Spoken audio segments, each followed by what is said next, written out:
All right, I'm trying something new.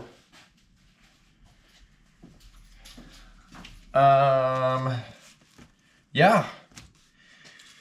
Conception mechanism. We're here. We're trying some new stuff here. Well, new to me, format-wise, content-wise, process-wise, not super new. I've been doing cosplay for a little while. I'm currently working on a Cal Kestis cosplay, hopefully to be ready before the Rose City Comic-Con. Also before Halloween, because I love myself a crazy Halloween costume. So anyways, I'm going to show kind of where I'm at so far. I haven't done any filming of this because I didn't really realize that I'd want to do this sort of thing. So let me find everything I've got. I'm going to apologize because it's something that's a little bit out of my control, but my workshop is a complete disaster. I just kind of cleaned up this area around us that you're seeing.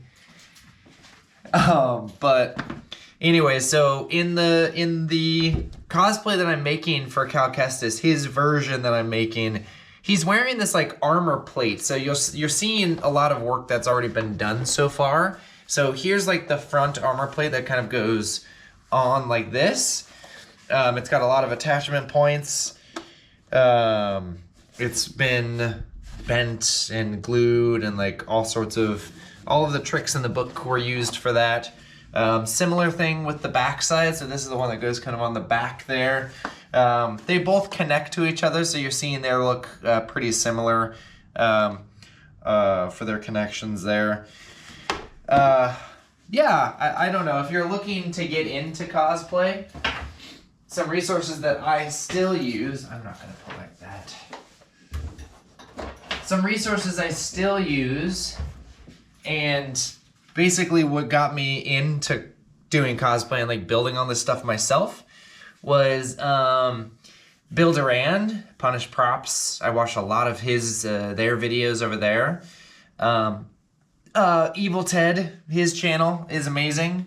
A lot of the specific sort of learning stuff that I learned about how to work with EVA foam and like how to attach things and like, you know, all sorts of stuff. You know, how to use contact cement, how to bevel, how to do all that stuff. That was mostly Bill and Ted. And Adam Savage, obviously. I watch him a ton still. Not just with, I mean, doesn't work with foam too often, but there's a couple of videos where he's with Bill Duran and like he's doing some other builds as well. I watch him a ton still. So anyways, those are some resources that I would use if you're interested in getting into something like this. So I just showed you the chest piece. This is one of the, I believe this is the left arm piece. You can see I've got some connections here that kind of connect it to the chest piece there. And this one kind of, oops, this one sticks on. So once I'm done with the painting and everything, that's gonna look really cool. And what I'm working on today is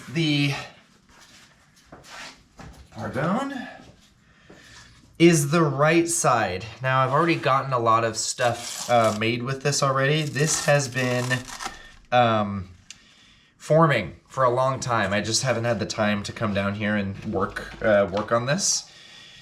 But this has been forming this whole time, and wow, that is gonna be cool.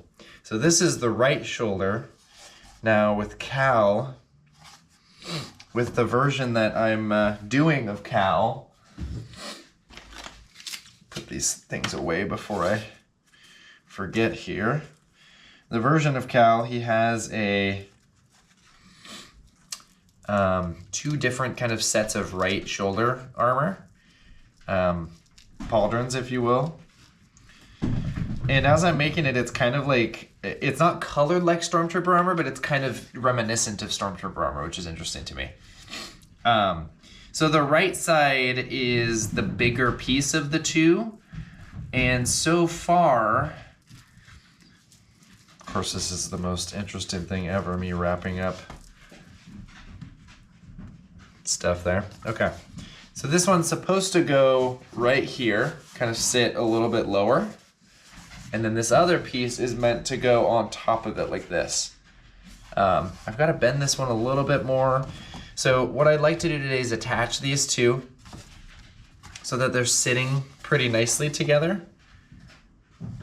Something like this. I think I'm gonna have to work into this one a little bit more. This one's pretty well shaped, and I've already got some where I've taken the Dremel and kind of worked into these areas to make it look like it's weathered and been dinged up and been hit and stuff like that, which is nice. So this one's looking pretty good. I will need to figure out an attachment for this. The time being, of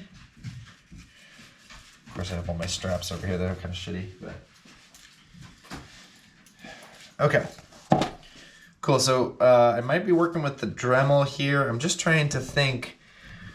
My reference so far,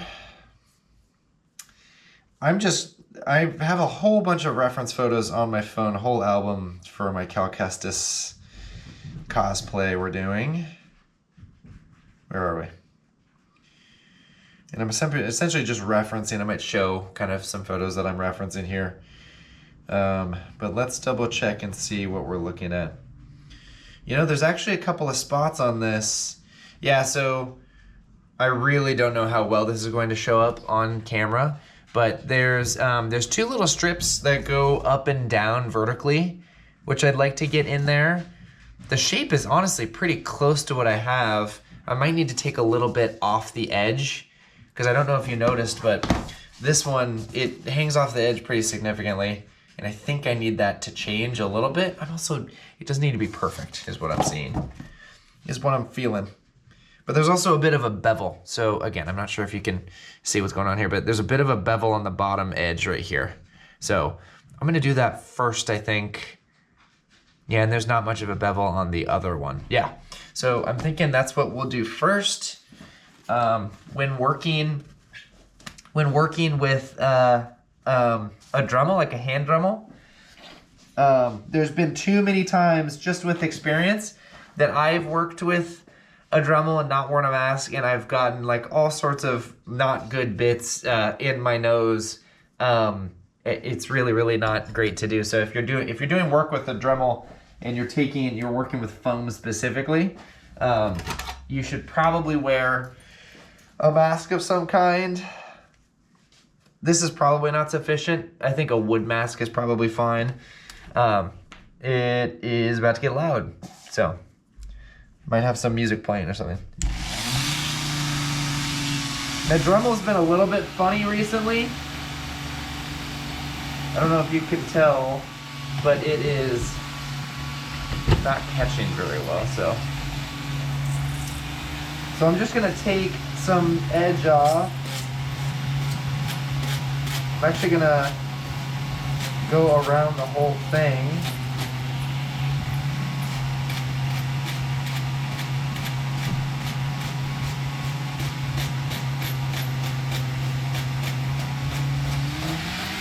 There it goes.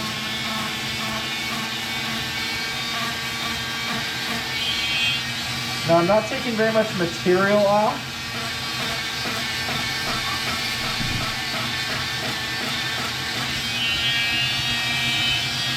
The edges are looking okay.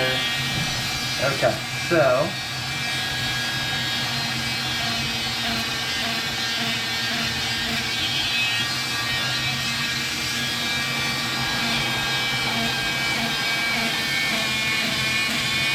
I'm just realizing that's probably very noisy for you. I apologize.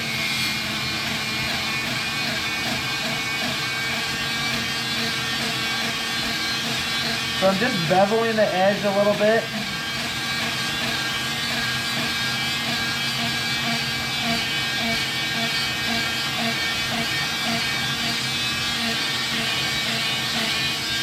That's kind of digging into it more than I want to.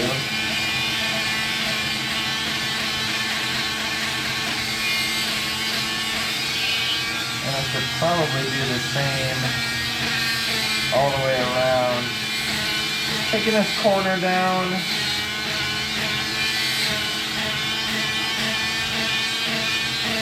Making it look a little more like a rounded metal sort of look.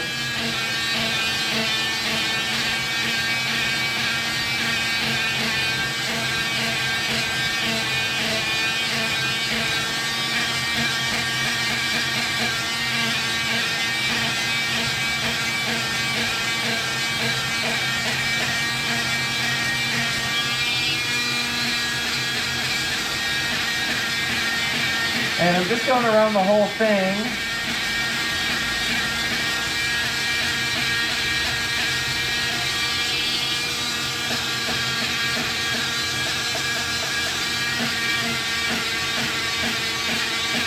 Yeah, that's looking nice actually.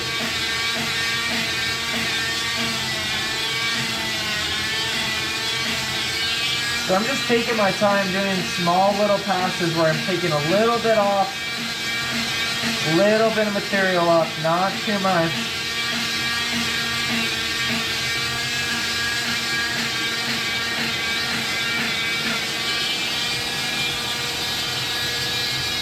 That's looking pretty nice. So like compared this side, take this off. Okay. So comparing this side, that might be pretty hard to see. Where it's a little bit beveled, little bit of an a roundness going on those, excuse me. Versus it being a little bit, it's a little bit less clean on these edges because it's not, that's where I did the cutting on my saw over here. So like, yeah, I think the beveling is making a lot of difference. So I'm just gonna keep doing that.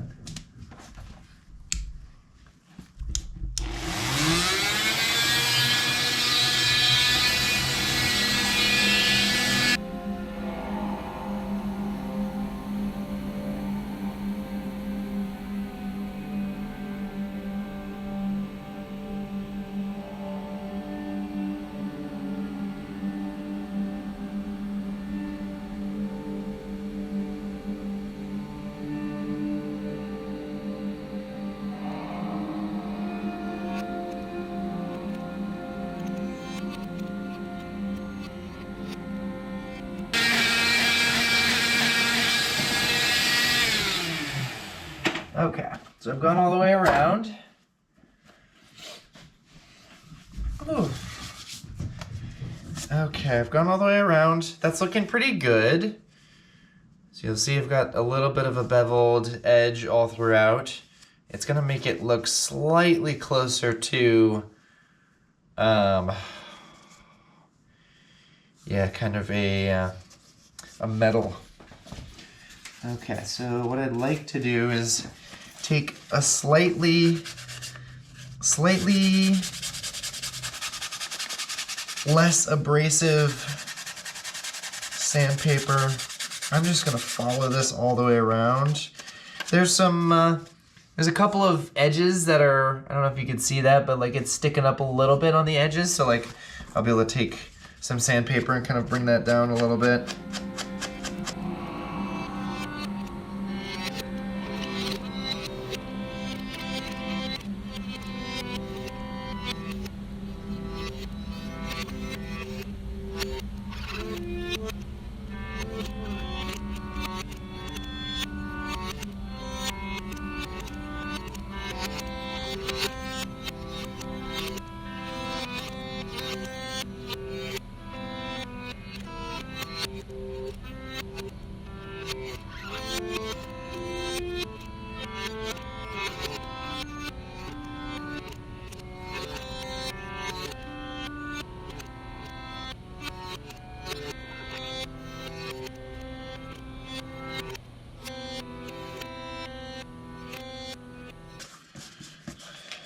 Alright, cool. Everything's looking pretty good. Alright. Gotta figure out what my bend needs to be. Because again, this is going to attach to this piece. And it's probably going to need to be back a little bit farther. You know what? That's actually pretty close.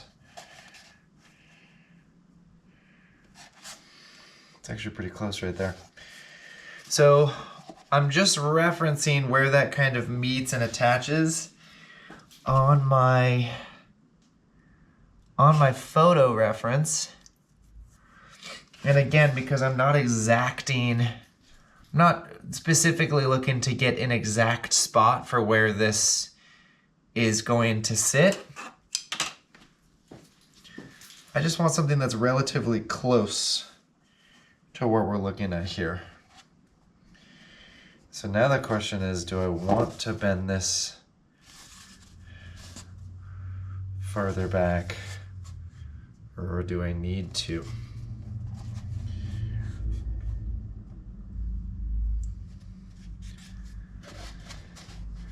Yeah, so if I glue that,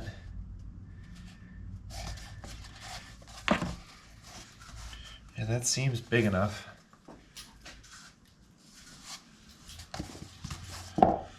Okay.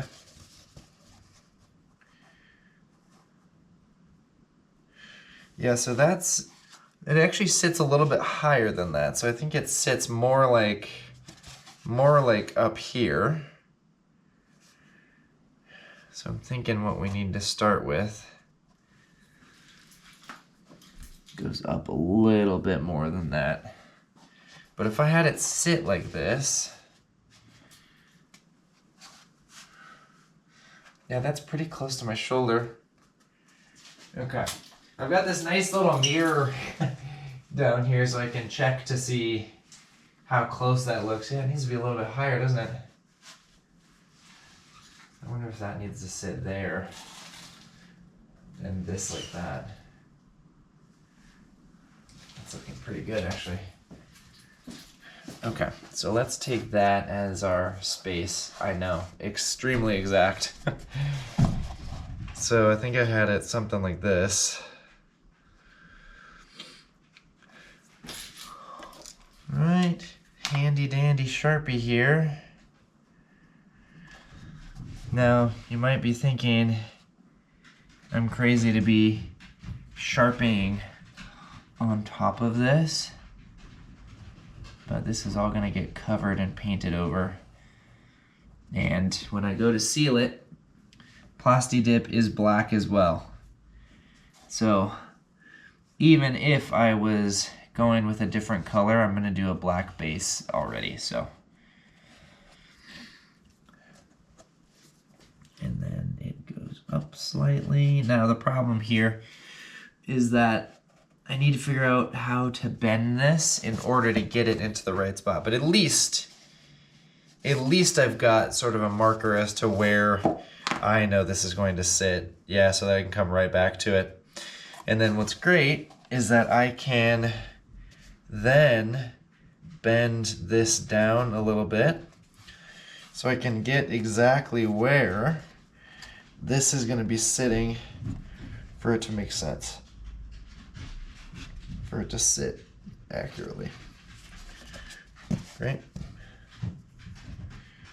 And the reason I'm doing this is because I'm going to need to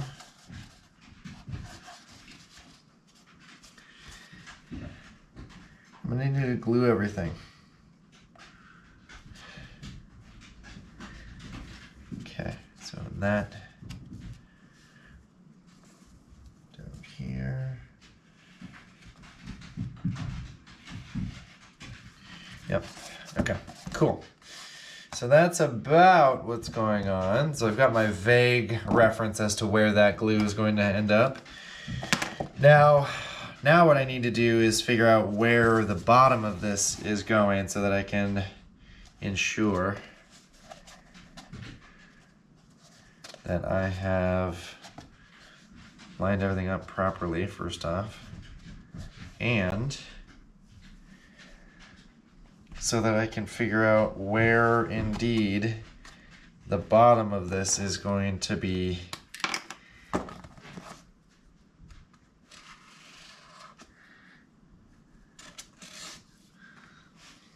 Okay, so if I line this up, it's very helpful to be ambidextrous in this line of work. Okay.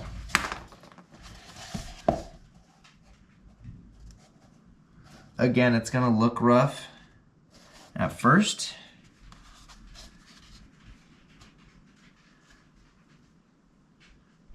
Again, since I have these down, it's actually really helpful to give me a pretty exact idea as to where the hell that needs to go.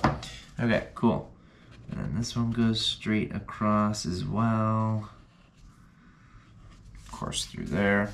Okay, so I don't know if you're noticing, but each of these pieces has a little bit of space on the edges. I'm almost at 30 minutes already, crazy. It usually doesn't take this long. Having to explain things is different. So you know that so the material on the edge on the other side of EVA foam is this, man, what would you call this pattern?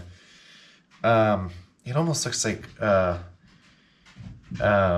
a specific type of metal that has this type of pattern. But anyways, this is like your typical yoga sort of studio foam. And in fact, it's basically, this is what this is made for. They're supposed to stick together and make a floor so you have like a softer floor, essentially. But anyways, when using EVA foam like this, I've got inch thick EVA foam here.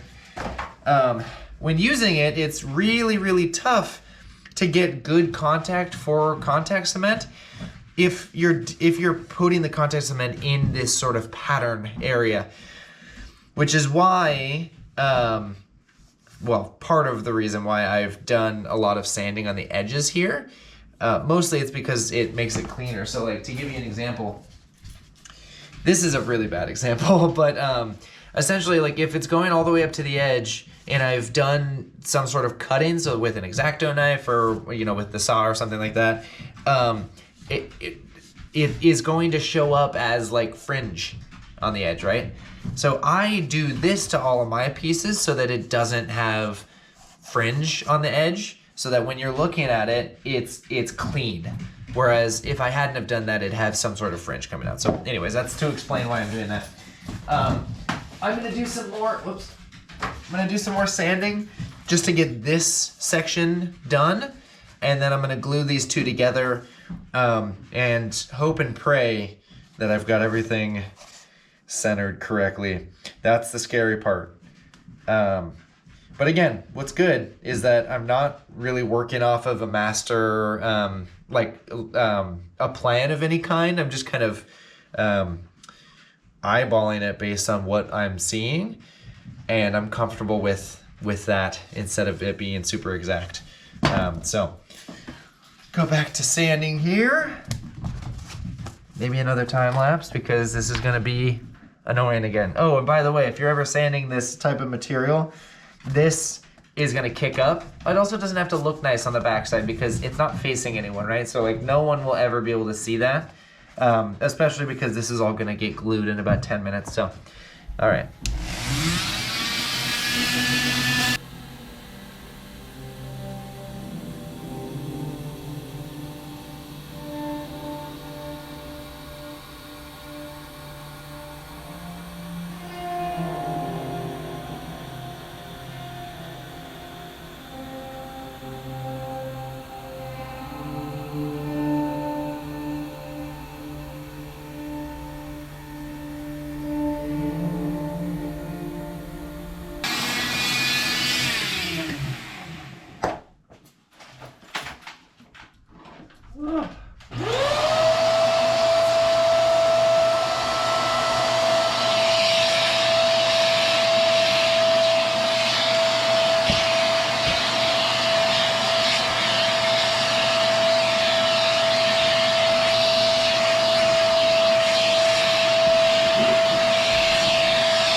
Okay, lovely. Okay, so now that that's done, I'm going to, goodness. I'm gonna pull up my barge. All right. Here's my contact cement that I use. The reason I use it is because Evil Ted and Bill Duran and all those guys use this stuff too. So it's the easiest stuff to use. I'm gonna throw my filtered mask on. This stuff should not be breathed into.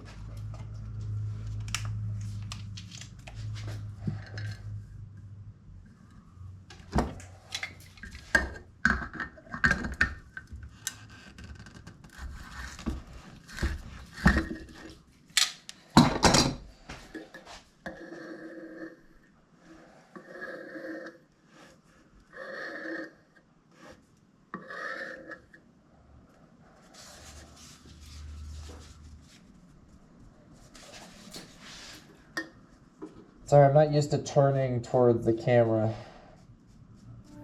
when doing this stuff.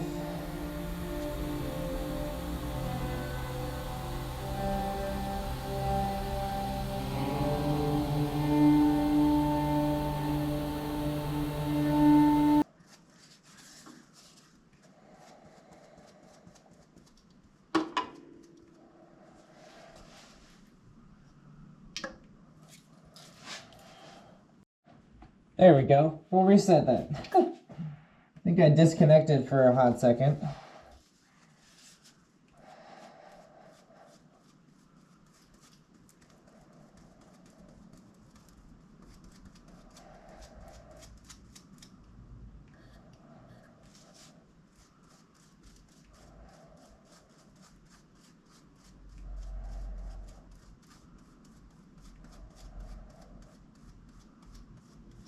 Okay, cool.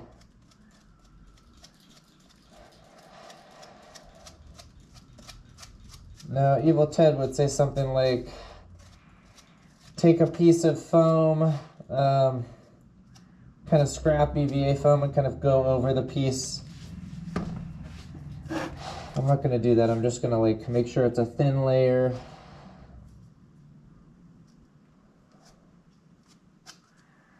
Make sure it's a thin layer, let that piece dry. Do something similar on this side.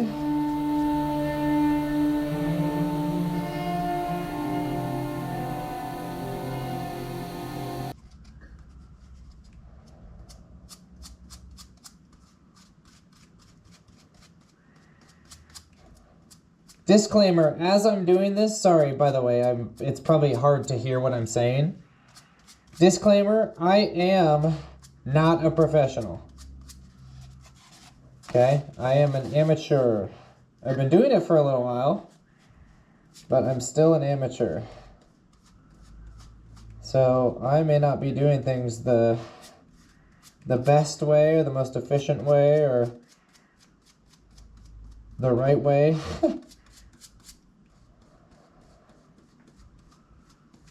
I'm just doing it the way that I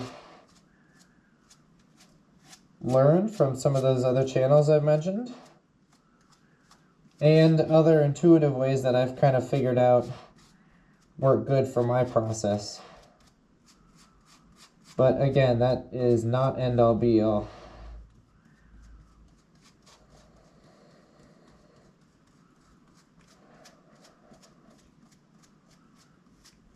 Okay, cool. Make sure that's nice and tight. I've had these get basically big block of cement going on there, right? All right, now I'm gonna cheat a little bit.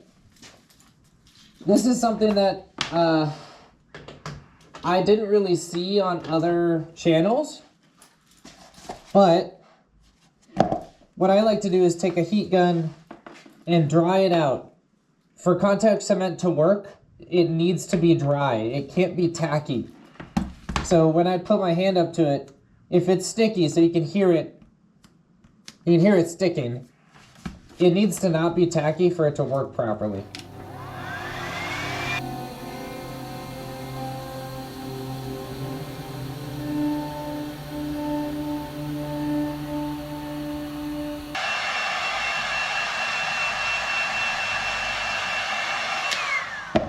All right.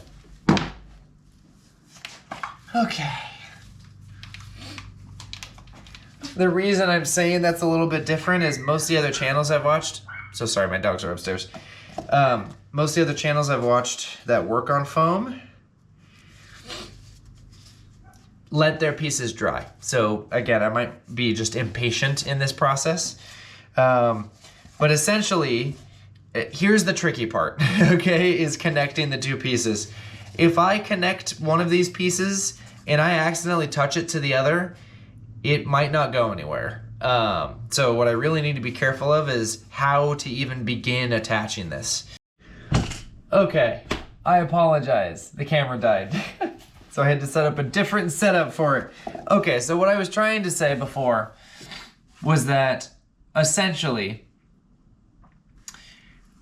the context that I'm using barge is so crazy that like if I was to stick either of these pieces together, they won't want to disconnect is what I was trying to say. So when I'm doing this, I'm gonna have to be super careful because once it's there, it's not leaving, it's not moving. So let's do this. Let's bend that a little bit. Let's bend this one a little bit. Yep. Again, once I connect those two pieces, they are not going to leave each other. Let's see if I can show this. Gotta be super careful.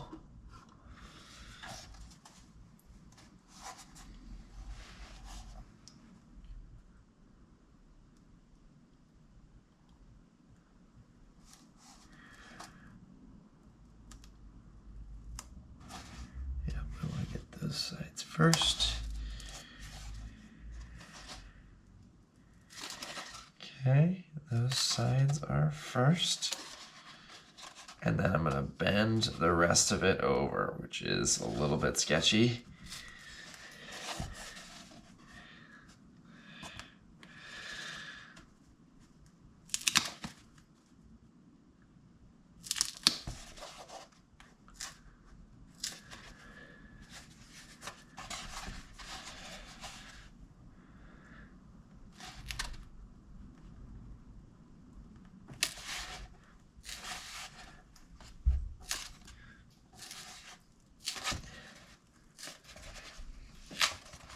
Okay. That better be how I like it, because that's not moving. That is not moving. Okay. All right. That's what I thought might happen. So what happened was this piece took on the shape of this piece more than I wanted it to. So what I wanted to have happen was this piece take on the roundness of this piece, and it kind of went the other way. But what's cool is, yeah, it doesn't look terrible. So what I might want to do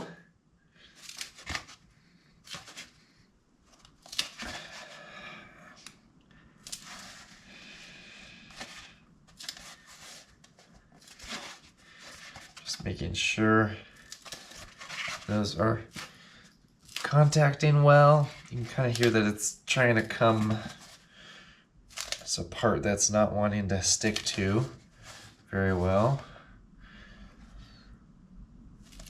And what's cool is if I really wanted to, similar to what you saw earlier in the video, is at the beginning when I took the Velcro pieces off, I could do that again with this to make sure that this is formed a little bit better to my arm.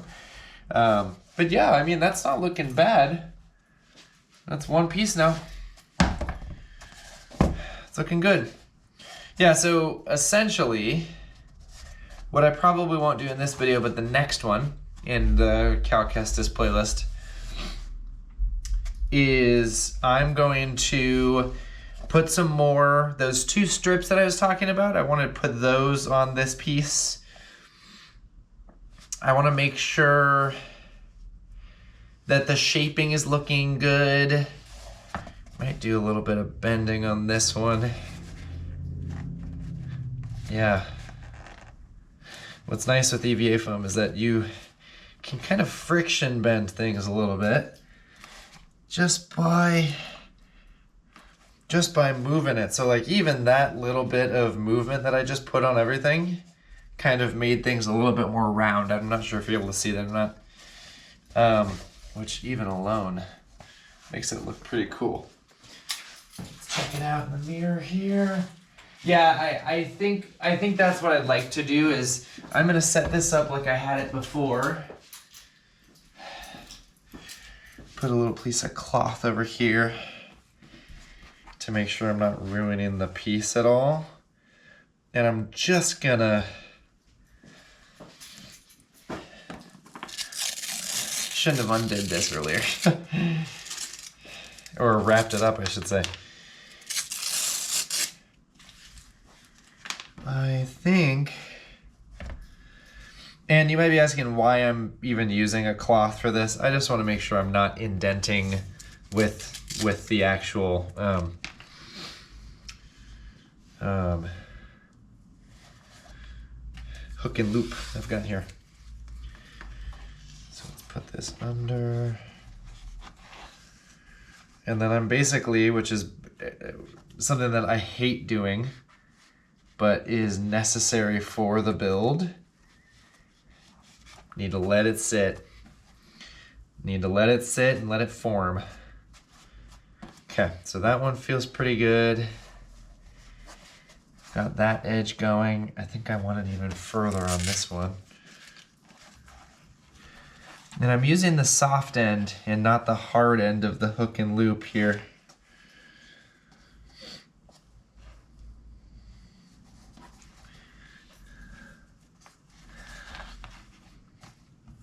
Again, this might be the most counterintuitive way to do this type of thing, but it is what I am used to doing.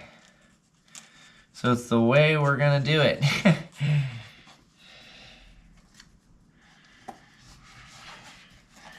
Yeah, that isn't even long enough for what I'm looking for. Hang on. Okay, here's a longer one.